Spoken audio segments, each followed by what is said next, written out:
тепло, хорошо. Ну вот и наступил апрель месяц. Это хотя и второй весенний месяц, но первый теплый месяц в нашем регионе. Здравствуйте, уважаемые любители винограда. План работ на винограднике в апреле месяце. Это сегодняшняя наша тема. Что мы запланировали сделать на нашем винограднике? Давайте все по порядку. Первое. Сейчас мы думаем о том, когда же раскрыть кусты винограда. Мы каждый день смотрим на прогноз погоды. Почему, вы спросите? Мы смотрим и хотим понять, будут возвратные заморозки в этом году или нет. Если будут, то когда? Если посмотреть на долгосрочный прогноз, то где-то 14 апреля, а это будет воскресенье, плюс 2 поставили. Там, где плюс 2, значит и может быть 0 и минус 2. И вот, наверное, мы подождем где-то неделю и потом примем решение, когда раскрывать кусты винограда.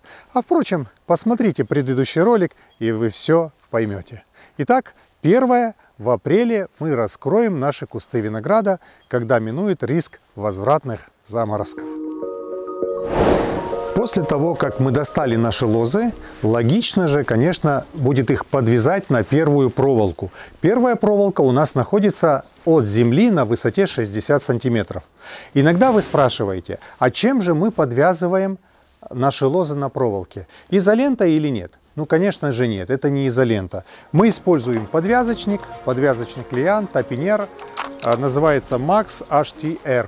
И используем к нему вот такие вот подвязочные ленты.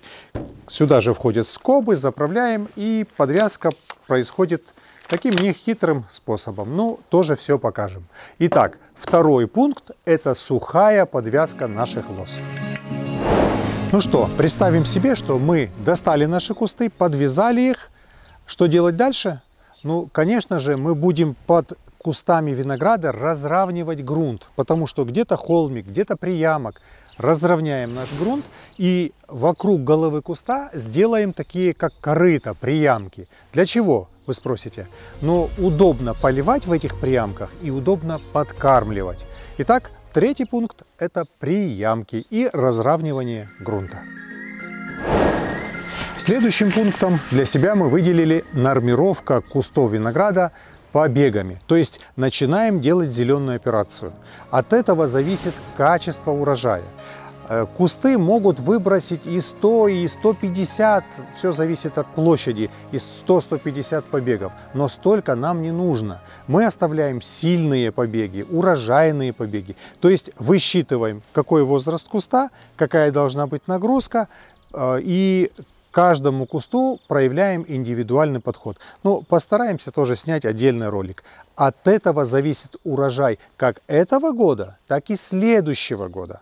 Ну что, следующий пункт, значит, зеленые операции удаления лишних побегов. Ну что, вы спросите, а какой следующий вид работ? А это профилактическая обработка или первая профилактическая обработка кустов, когда мы увидим 4-5-6 листиков.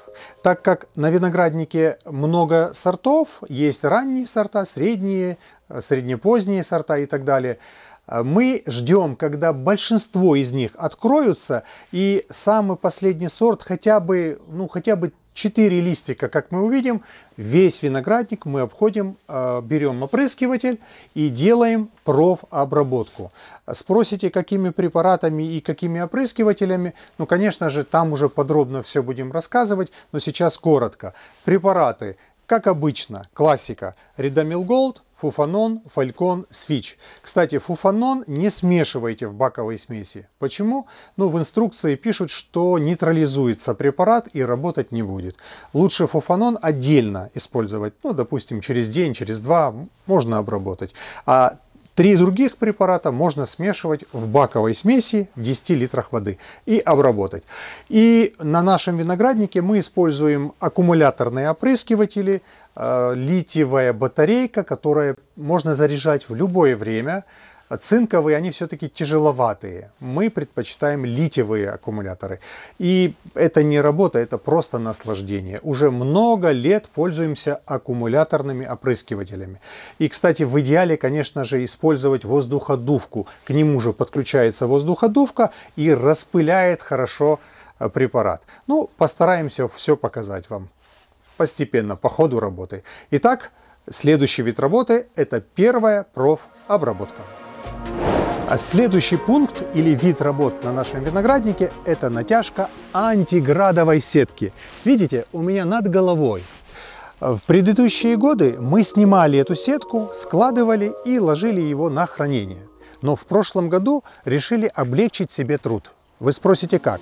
Взяли пластиковые трубы, соединили их один в один от начала до конца, здесь 30 метров. Несколько человек встали по периметру и просто скрутили всю эту сетку и оставили ее зимовать прямо здесь на каркасе.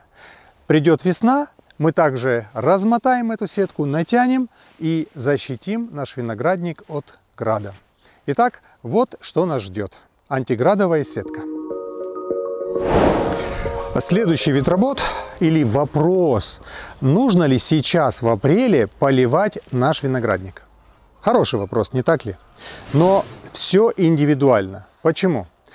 Если весна будет дождливая, прямо промочит землю, ну это логично, что поливать не нужно. Если вот как сейчас сухо, например, Белгород, Белгородский регион, сухо, мы, скорее всего, поливать будем, так как мы сделали приямки, кинули туда шланг и залили хорошо, чтобы земля пропиталась. После того, как раскрыли кусты, кустам нужна влага. Чтобы начался процесс вегетации, жизнедеятельности, кусту нужна влага. Поэтому полив по необходимости.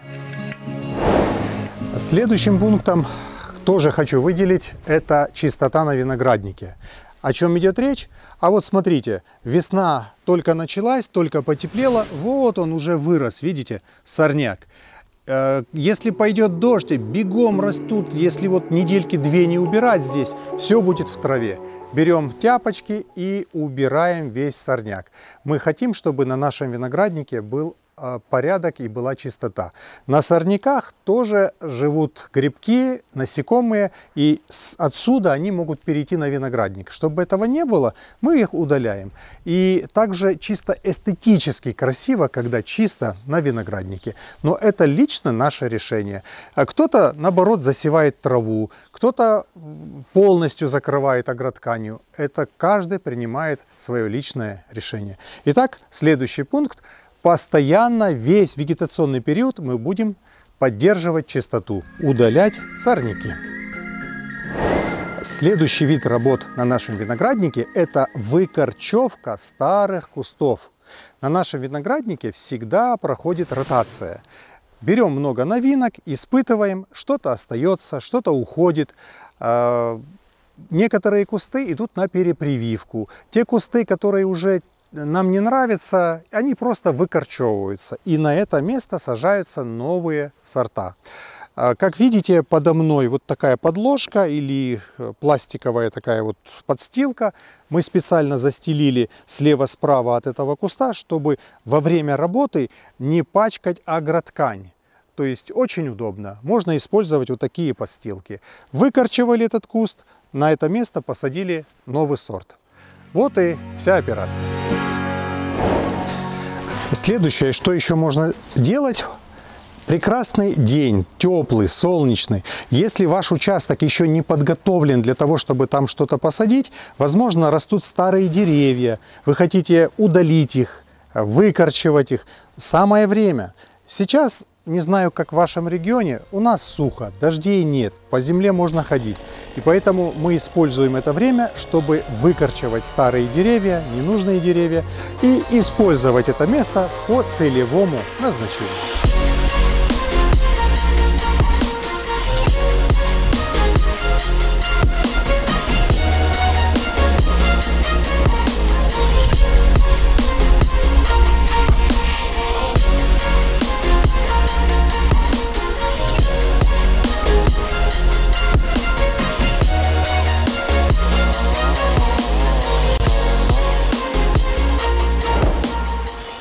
Сейчас мы подошли на этот участок, отрезок небольшой. Здесь у нас растут технические сорта.